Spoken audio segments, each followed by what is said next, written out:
ರೂಪಲಿ ಗೌರಿ ಗಂಗೆ ಬಣ್ಣ ಬಣ್ಣದ ಚಿಟ್ಟೆ ಹಂಗೆ ನೋಡೋಕೆ ಸಾಲಾಗಿಲ್ಲ ಎರಡು ಕಣ್ಣು.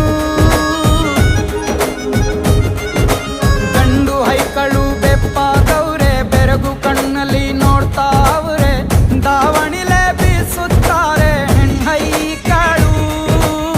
ರೊಟ್ಟಿ ಊಟ ಉಣ್ಣಾಗಿಲ್ಲ ಹಬ್ಬದೂಟ ತಳ್ಳಾಗಿಲ್ಲ ನೆಂಟ ಜಗಳ ಆಡಂಗಿಲ್ಲ ನಮ್ಮ ಊರಲ್ಲಿ. ಗಲ್ಲು ಗಲ್ಲೆನ್ನುತ್ತಾ